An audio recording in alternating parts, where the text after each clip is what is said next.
fighter has the highest fight IQ?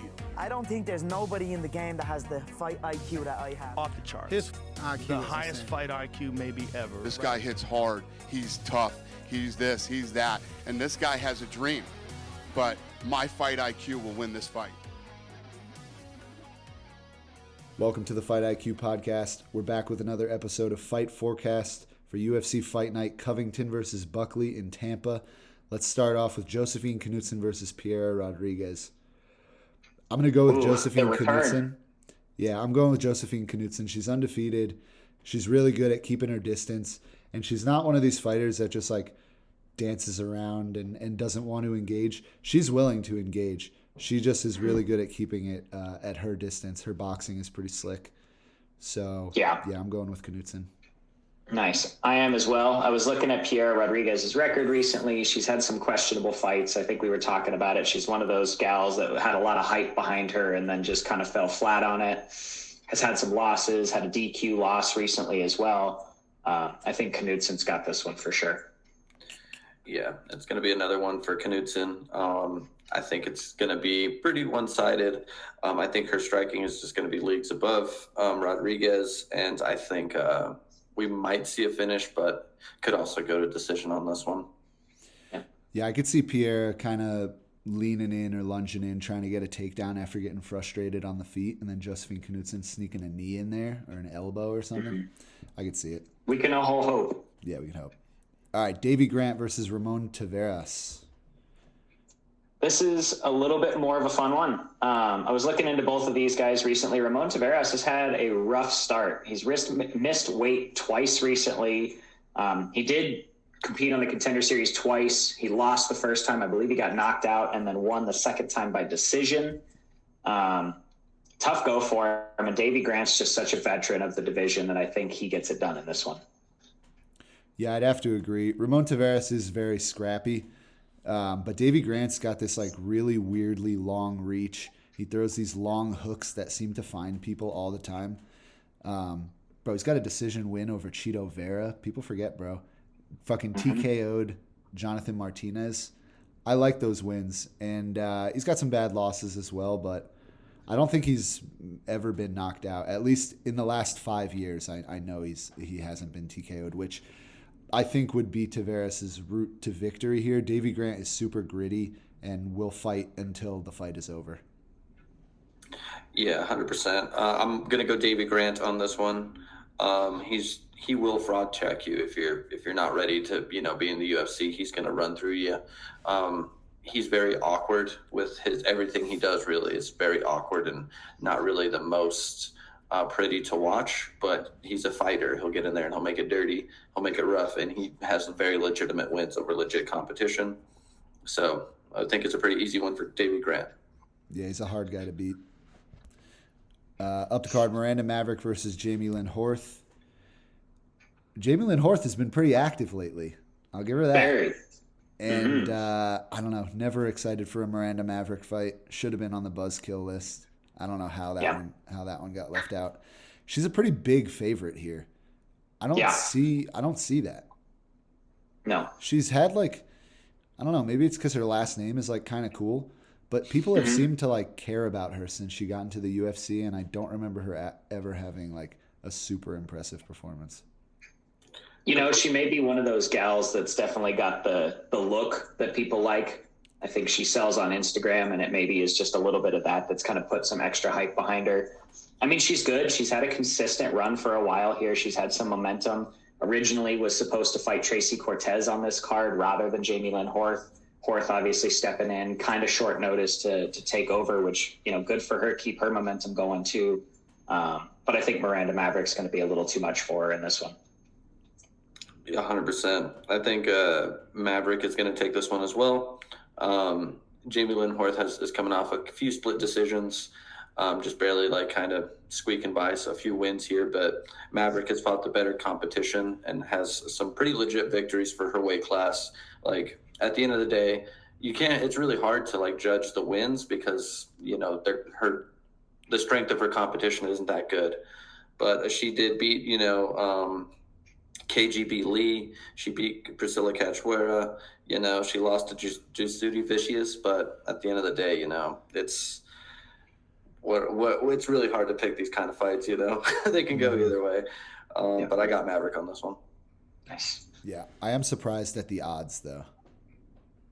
Yeah, minus 440 is pretty heavy. Yeah. All right, up the card to Miles Johns versus Felipe Lima. Man, I'm going with the Yoel Romero of the bantamweight division, Mr. Miles Johns. I know he hasn't had a lot of finishes lately, but he does hurt people. Like at least one or two moments in every fight, he lands like some crazy uppercut that rocks the other guy. Or I'm just gonna count on Miles Johns to like have the better moments. He's really evasive, and he's got good punching power. If he can find Lima, maybe Lima tries to box him up super heavy in the beginning and gets gassed, and then Miles Johns is still there. I'm going to count on Miles Johns as having more UFC experience, and I think might have the better moments in the fight.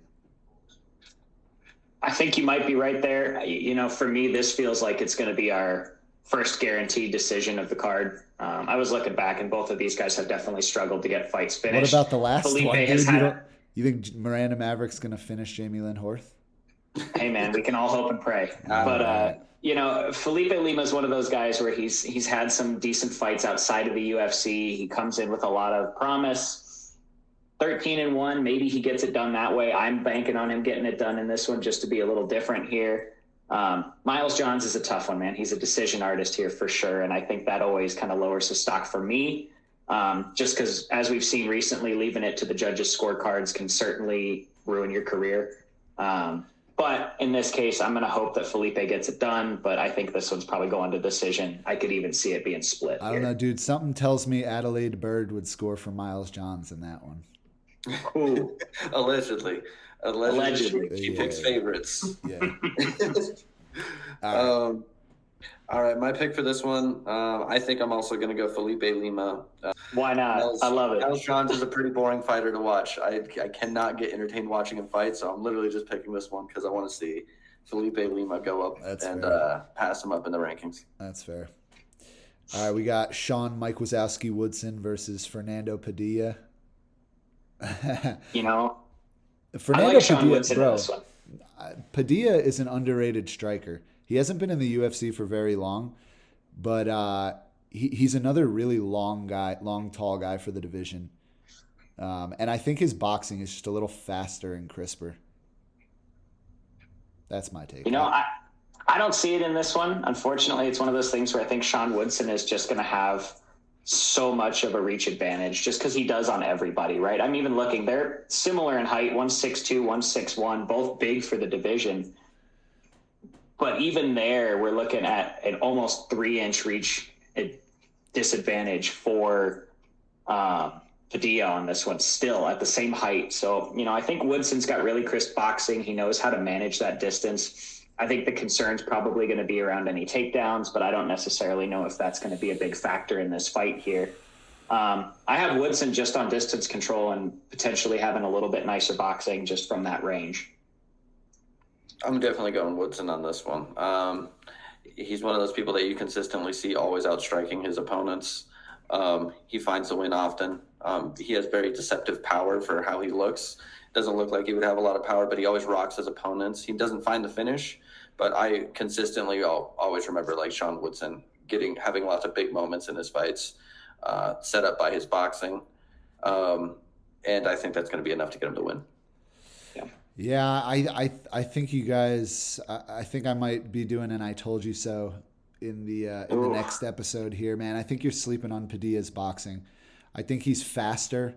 I think 3 inches of reach at the same height is not that big a deal, especially when you have a speed advantage. Sean Woodson's like kind of slow, if I'm being honest with you. Yeah. He gets leg kicked quite a bit too. Fernando Padilla has used leg kicks pretty nicely. And I think he's got great boxing. It could be a close fight, but I think you're sleeping on Padilla a little bit here. I think he's good. Fair enough. Yeah. All right. Joel Alvarez versus Jakar Close.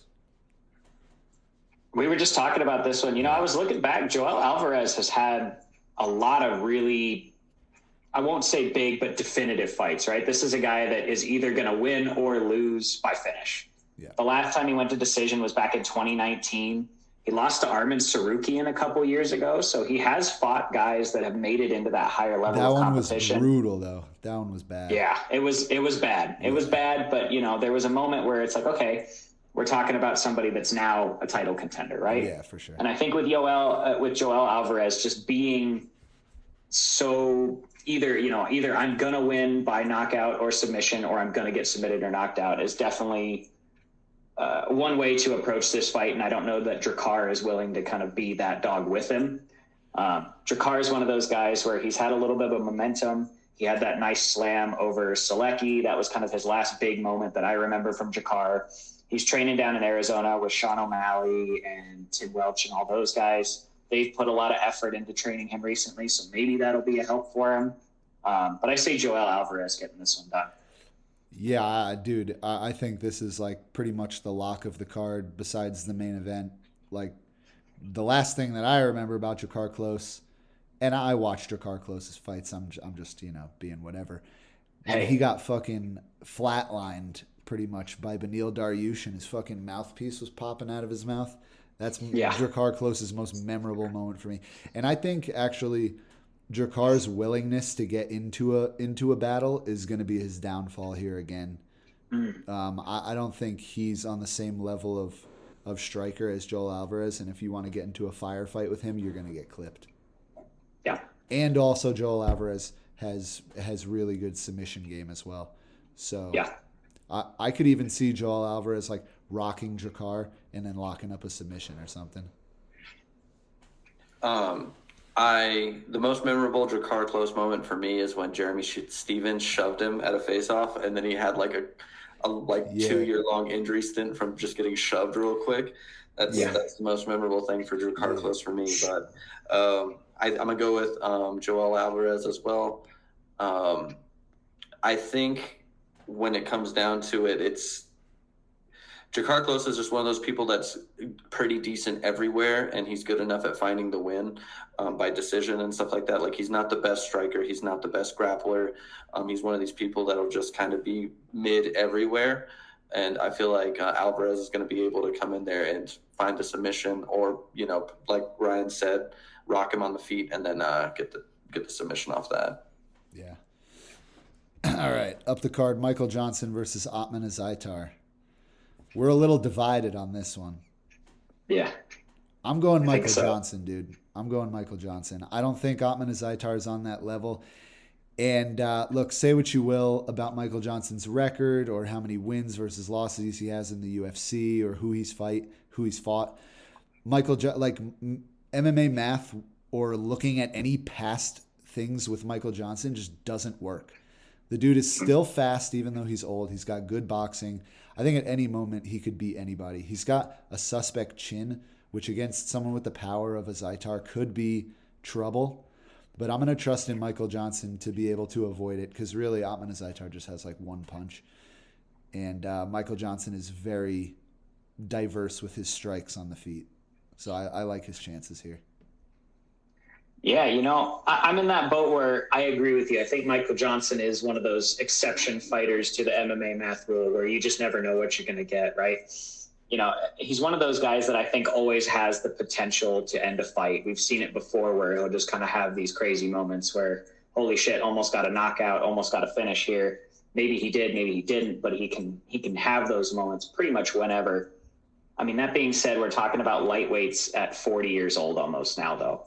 So he's one of those guys where regardless of what his past looked like, what he may look like as far as his speed and technique goes, I mean, obviously technique's going to sit around, but eventually your athleticism does catch up to you. And I don't know that Michael Johnson at this point in his career, after being finished a couple times, not that long ago, maybe he's kind of nearing the end of his peak. Maybe we're starting to see the downcline of Michael Johnson. And Ottman is one of those guys that, while he is also a little bit older, I think is still in his prime. He definitely has the power to put Michael Johnson out, but he's also been finished recently. He got finished by Francisco Prado not that long ago, and that does give me a little pause about if Michael Johnson could get it done too. That being said, I'm going Ottman Azaitar on this one. I just think he has the better chance of getting it done this fight. I think the Michael Johnson of past is not who we're going to see on Saturday. I think Michael Johnson is going to flatline Otman Azaitar. He's going to hit him. He's going to hit him with 2 straight punches straight down the middle, and it's going to send him to space. I think this is a really good matchup for Michael Johnson because, like Ryan said, Otman really doesn't combination strike. He's like one of those people that just throws one big shot, maybe 2 on his way in. And I feel like Michael Johnson's really going to be able to capitalize on that. He's not scared to get hit. That's why he gets finished. If you watch his sparring videos between like Kamaru Usman and Rico Verhoeven and all that shit, like he's just going life or death in there. He doesn't give a fuck. So I would love to see it. I think Michael Johnson's going to take this one by KO, and it's going to be probably, I would like to see him retire off a KO because he is getting up there in age. Yeah. So I think if he goes in there, flatlines him real quick, and then hangs it up, it'd be a good MMA story for a little bit. Yeah, and look, I'm picking Michael Johnson to win, but I don't have any delusions of him like working his way up the division. You know, I'm not saying that. I'm not going that far, but I would like to see him get a KO over a strong guy like Otman Azaitar and then retire. I think that ain't bad. I don't hate it. He's training out of Kill Cliff where they're definitely sparring life or death every day. I can't imagine his career has got much longevity left in it at this point, especially if he's training like that. Agreed. If he wins and rides off into the sunset, I ain't mad at that either. I like it. I'll be satisfied with his career if he ends on a win. Yeah. All right, working up to the main card. Navajo Sterling versus Tuco Tokos. Dude. What y'all know about Tuco Tokos, bro? What I do know is Navajo's going to knock his ass out. Yeah, I'm going Navajo Sterling here, bro. He's the fucking light heavyweight JDM. Like, legitimately, dude, you look at his boxing style, it's beautiful. He just fucking, shoulders are always over his hips, hands are always in the right place, turns with his hips perfectly, his hooks are beautiful. I love his boxing, and I think, light heavyweight, he's going to be trouble. Dude, he's young, he's strong, he's really athletic. He trains out of City Kickboxing, which is never a bad base for your striking. I think it's a pretty safe bet on this one for sure. Yeah, I think Navajo Sterling is going to come in here and display his skill set. He's going to outbox this dude, and it's going to look sick. Yeah. Pretty easy pick in my opinion. Yeah, and there's really not like too much footage or anything to go off of. Vibe check for sure. What's that? It's off the vibes for sure. Off the vibes, yeah. I like his vibes. Yeah. All right, up the card, Adrian Yanez versus Daniel Marcos. I think this has potential to be one of the best fights on the card. At least one of the more competitive and exciting. Yeah, this is a fun one here. Another bantamweight fight. Both of these guys have actually fought Davey Grant, who's fighting earlier on the prelims, which is kind of an interesting kind of comparison there. I think Adrian Yanez has just looked really good consistently. He's fought some higher level guys. He's fought Jonathan Martinez. He's fought Rob Font. He's had those kind of higher level bantamweight fights. He got finished by both of them, but, he did have a finish earlier this year. He's trying to kind of start his rebuild here. He is the underdog on this one, but I think he gets the win over Daniel Marcos. Yeah, Daniel Marcos I believe he's still undefeated, but I think he's only got one win in the UFC. Correct me if I'm wrong. I think you're right. He's a real pressure fighter. Like, he has good boxing and good kickboxing, but it's not really, in my opinion, on the level of someone like a Yanez. But he gets a lot of really good work done because he pushes the pace, and he's really good at pressuring guys up against the fence and boxing them up against the fence. I don't know, like the odds look pretty nice here. I think like it's pretty appropriate. Adrian Yanez, just a very slight underdog, but I think he does have a good chance of getting it done. Overall, I think this fight will probably go to decision. I think one guy will have a strong round 1, the other guy will have a strong round 2, and it'll be up to a round 3 type of deal. Daniel Marcos has a little bit more power, but Adrian Yanez can put people out because his timing and accuracy is really good. So I think that's going to be the battle here. Yeah. I remember when Yanez was on his way up the division before he kind of ran into, who was it? I think it was Rob Font. Yeah, Rob Font. And it got fraud checked. I feel like we're still finding out where he kind of fits in the division, but he's very entertaining to watch. I remember when Yanez was on his way up, his boxing was just something you weren't seeing. Like that style of boxing, just like in the pocket, shoulder rolling, staying in there, using lots of head movement and stuff like that. It was just really nice to see at bantamweight. And I want to see him win this fight for him to kind of find out where he fits in the rest of the division. So I think Yanez is going to win this one. Probably going to be a decision, 29-28. But yeah, I think this is going to be a Yanez win for sure. Yeah, I'm slightly leaning Yanez as well. I think that's a good pick. Up the card, Vitor Petrino versus Dustin Jacoby. This one had me thinking for a while. Yeah. Dude, this is just like,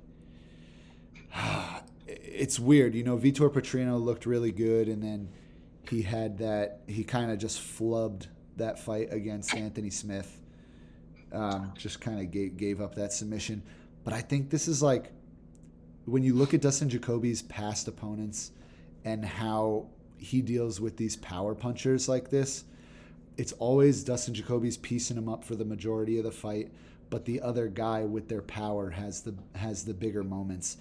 That's what happened when he fought Menefield. That's what happened when he fought Khalil Roundtree. Although I do think he won the Khalil Roundtree fight. It was super close. This, I feel like, is kind of like a tailor-made matchup for Dustin Jacoby to lose, unfortunately. Because I like Dustin Jacoby, and I think he's a great kickboxer. But against power punchers, he always seems to have those moments where he gets hurt. Yeah. I think the biggest win that I just looked up recently for Justin Jacoby was he did beat Kennedy. Yeah, so he had a that's really a pretty good big knockout. win. It was last year, and he knocked him out. So, First round, right? You can't say that Justin Jacoby doesn't have the ability to kind of get that power still through. That being said, Vitor is a younger, stronger guy. He's finished similar opponents to Jacoby. Bukauskas being one, Tyson Pedro being another, where it's these other fairly explosive, fairly strong light heavyweights. And it's just, I don't know at this point that Dustin Jacoby is going to be able to get the win over Vitor. But I'm kind of interested because in the UFC, yet at least, we haven't seen Petrino be put up against like a technical, skilled kickboxer. So like he's able to find these shots against guys that maybe don't have the pedigree of kickboxing that Jacoby has. That being said, I do still think he'll find Jacoby at least once or twice and hurt him with something within the fight. But I'm excited personally to see how he fares against someone with the technical background like Jacoby. Yeah, I feel like if Alonzo Menefield is able to find Dustin Jacoby and land pretty big shots on him, then somebody like Vitor Petrino, who just like marches you down and throws really big shots, is going to be able to find you as well. I feel like his only loss to Anthony Smith was like a fight IQ mistake because he was dominating that fight. But what ended up happening was he just kind of gave him the neck up against the fence, and then Anthony Smith latched it up. So I feel like it was a fight IQ thing, not really as much of he got, outskilled there. But I got Vitor Petrino for sure on this one. Yeah. I'll pick Vitor Petrino. Probably like 29-28 decision where it's like he just had the bigger moments and caused more damage. Nice. Yeah. Manel Kopp versus Bruno Silva. Oh, jeez. I don't know what we're doing with Manel Kopp at this point. It's an interesting one to lose to a guy. I can't think of his fucking name right now. It doesn't even matter at this point. Muhammad Makayev. Yes, thank you, Makayev. That was a rough fight. I don't want to base Manel Kopp's career off of that. I mean, obviously, in previous organizations had a win over Kaya Sakura, the guy that just fought for the title. So he certainly has the resume to be a good flyweight.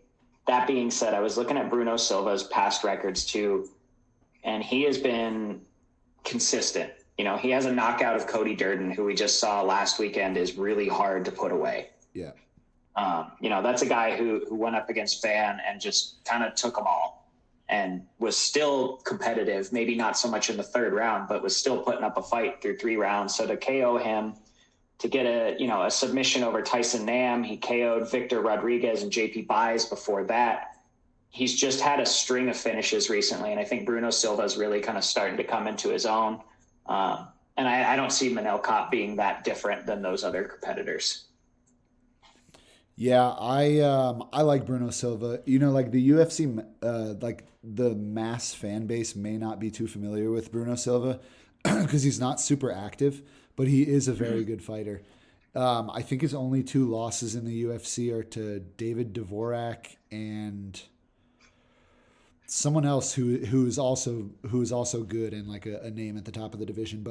And I'm also pretty sure Bruno Silva, like, I don't know if he still trains with Henry Cejudo, but I know he was training with Henry for a while, which if you see like how people do after they train with Henry, they do really well. Davison Figueiredo kind of upped his game after training with Henry. Zhang Wei Li also, her wrestling got a lot better after training with Henry. Henry has this way of like really being able to get people to bring on new skills in a short period of time. And Bruno Silva is very skilled. His stand-up game is not bad.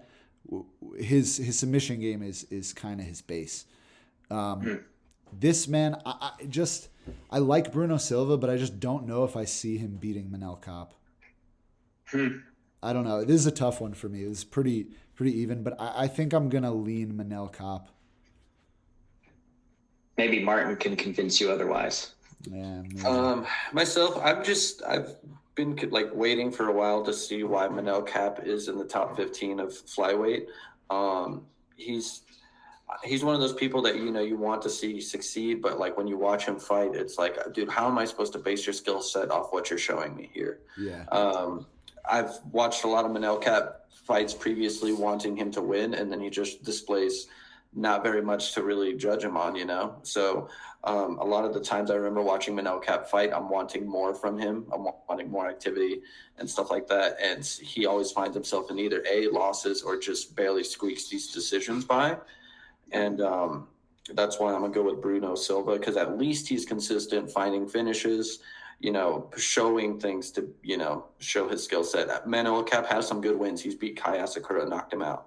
So, like, he has these, like, flashes of greatness. But as far as in the UFC, I haven't seen anything other than that O'Day Osborne fight where he was making his debut that really made him seem like something that's worth watching, Yeah, so and even in the O'Day Osborne fight, like, that knee that he knocked him out with was, like, one of, like, 10 strikes he threw. Yeah, and it was a Hail Mary because O'Day Osborne was piecing him up. Yeah, it's just like he just doesn't throw a ton of volume. And, yeah, you're definitely, like, when you watch him, you're just like, he leaves more to be desired for sure. Yeah. Up to Cub Swanson versus Billy Quarantillo. I'm going Billy. Billy. He's bigger. I like his striking style a little bit better too. He's super like pressure heavy, and he throws a whole bunch of shit. Like, I can't even really put into words what Billy Quarantillo's striking style is like. He just like pressures and throws a bunch of stuff. It's an interesting one. There's a little part of me that feels like this is the main card version of the Ottman Zaitar versus Michael Johnson fight, in the sense that I'm ready to see him and Cub Swanson both leave the UFC. Sure. Okay. Cubs. All right. In that aspect, I thought. Yeah. It's one of those. Yeah. It's one of those boats. I'm gonna hold you on that one for a second. Cub Swanson's. He's been so hit or miss recently. He's had these little moments where it's like, oh man, okay, he can still win a fight, and then other moments where you're like, man, I guess we're here. Cub he's been so hit or miss recently. I think Billy gets this one done as well. Yeah, I'm just realizing maybe- this is the co-main event, which is insane. Yeah. This is the co-main What for the the card, hell? which is crazy. What the hell? There's many other fights that would have been a better co-main. I mean, every single fight on the main card underneath them Yeah. would have been a better Yeah. co-main. Maybe they're just setting up Cub Swanson to retire. Yeah, That's kind of what I'm thinking. Yeah. They just want A more. lot of They want more retirements, right? eyes on him for the retirement. Yeah. Yeah. All right, I think I'm gonna go Billy Q on this one as well. Yeah. Like Ryan was saying, he's just one of those people that just gets in your face and just throws whatever he feels like throwing. Yeah. He's always in that flow state, and it gets him to win sometimes, it gets him to lose sometimes. But I feel like that's more than enough to deal with a Cub Swanson right now. This isn't 2015 when he's in his prime and running through people in the division in the top 10. But right now, I feel like it's a winnable fight for Cub Swanson because Billy Q has fumbled a few times. Yeah. Just having bad performances. But I feel like on this one, he's going to get the win. And Cub Swanson's probably going to retire on the loss, unfortunately. Yeah. Yeah. I will also point out Cub Swanson is competing at featherweight at 41, which puts him near the oldest to compete at that weight. Yeah, not a good weight to be 41 years old. It's tough. Yeah. All right, let's move on to our main event. Colby Covington versus Joaquin Buckley. I think this is a bad fight for Colby. Yeah. Really? Yeah, this is a real hot on the search Buckley. Yeah. And Covington, I think, is unfortunately just the next guy that they're going to put in his way. Yeah, I can see a path to victory for Colby, but sure, it's just not likely to go that way. No. The amount of effort he would need to put in to get that victory is way more than Joaquin Buckley would have to put in. Like, if Colby's going to win, it's going to be a 5-round grindy decision. Yeah. And that's controlling Buckley for 25 minutes against the cage, on the mat. And do you really think, Colby can do that? Like, I don't know, man. In the last fight against Leon Edwards, he just looked so frail in there.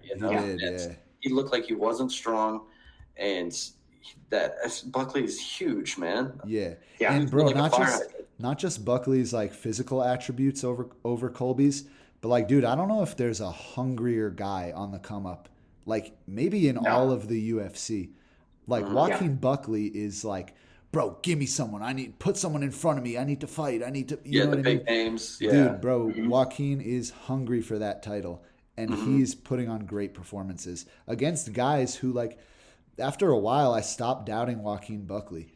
You know what I mean? Yeah. There was that, up at 85, he got KO'd by Kevin Holland. And I think a lot of people remember that and still have that in their head. But, dude, since coming down to 170, Joaquin Buckley's been a problem. And, every time he gets matched up with someone, I'm like, I don't know. And then he ends up winning. I just can't doubt him anymore. Yeah, he just KO'd Wonder Boy, dude. Like, and brutally. After losing, I mean, he was losing the fight. Like, I think he needed to do something like that. But against Wonder Boy, like, that's tough, man. Wonder Boy outstrikes most people. Yeah, and I feel like that's how Wonder Boy always loses too. It's like he's running away with the fight, and then he gets caught with like a big shot, and like that's like his kryptonite, like against Anthony Pettis, against all these people, he's dominating the fight, then gets hit with a giant shot and gets finished. So, but yeah, man, I feel like it's going to be really tough for Colby to get anywhere near successful on this one. Yeah. He might have a good round or two, but it's like, how much cardio does he have to be able to force a wrestling game plan on Joaquin Buckley, hold that dude down for 25 minutes? It's going to be tough, man. I mean, even when you're looking at Colby's last fight, like, he did win round 5. Sure. I don't know. Like, he looked weird in that fight. I'm not going to lie. But I don't know if Colby Covington, like, really has the strength, like, because he's not just gonna need a lot of movement. Like, his strength is gonna have to last him for 5 rounds, and I just don't. Yeah, the strength difference is huge. And all that's happening. Sorry, Andrew, but all that's happening. Joaquin Buckley has knockout power in a lot of different things he throws. Like, so it's like you're gonna have to worry about controlling him and then having enough energy to protect yourself against some bombs. Yeah, right. And that's, I think, the biggest thing here is Colby is not only going to have to play that hold you down, pin you there game, but he's going to have to be defensive the entire time up to that point, and then maintain that level of defensiveness the entire time, because Joaquin can clearly put you out just about any way. Yeah, and dude, one big thing too about just why this is just a bad matchup for Colby. If you look at their games and what they get done to win, like, okay, so most people when they're going up against Buckley, you would think, okay, well, they need to use footwork. They need to kind of stay away from him and keep the fight at kicking range or whatever the case may be, stay away from Buckley's power shots. Colby's game, like, he's a pressure fighter that needs to put that pressure on you for 5 rounds. When you're talking about a guy like Buckley, who the fight is like, you have to kind of know when to stay away from him and when to put the pressure on.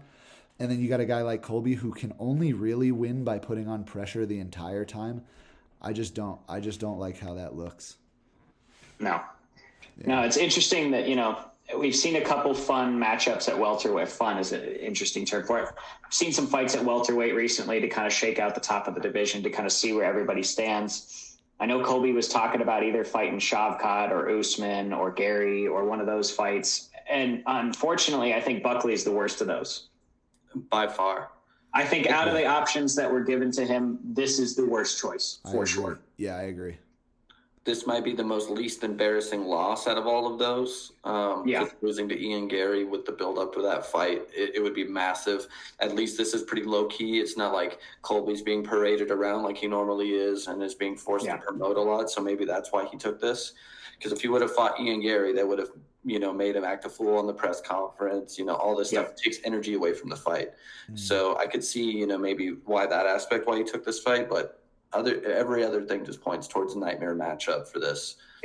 Another thing that I really like about Buckley is how he uses his peekaboo boxing to close the distance. Like, not a lot of people do that, but it makes you really hard to hit, and you're just a small little tank coming in, and then on the exits, he knows exactly when to throw the giant power shots.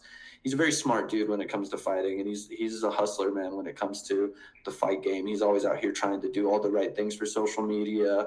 He's all trying to get the right fights and all that stuff. And so if he gets this big win over Colby, I think it's going to be off to the races, I think it's got to be top 5 for him in the welterweight division after this one, especially with how the other matchups have kind of shaken out. If he can get a definitive win over Colby, especially if it's a finish, that's top 5. Yeah, but I could see even if he gets this win, he might have to fight someone outside of the top 5 still, just because everyone in the top 5 of welterweight right now kind of has something like on the cusp and kind of like already has their place in the division. Dude, if he fucks up Colby, I say put him against Prates. Prates doesn't. Who else is Prates going to fight though? All right, so I was actually just thinking about this. I was like, let's say right now, because the rumor is Prates versus JDM in Australia. I know everybody thinks that the Usman fight's going to happen, but for some reason, Usman doesn't seem like he's going to be taking a fight anytime soon. I don't know if it's by injury or maybe he's just waiting for the right things. But Buckley and Usman have been chirping back and forth. So I think if he runs through Colby, maybe it goes to Usman next. That could be the fight, but if they're going to do Prates versus JDM, that's the fight to make. Yeah, I think if they're going to make the Prates versus JDM fight in Australia, definitely Joaquin Buckley versus Usman next if he can get past Colby. Yeah. All right, that's our full card predictions for Colby Covington versus Joaquin Buckley Fight Night in Tampa. Like, comment, and subscribe, please, if you enjoyed the video. Thank you guys for watching. We'll catch you on the next one. Adios. Peace.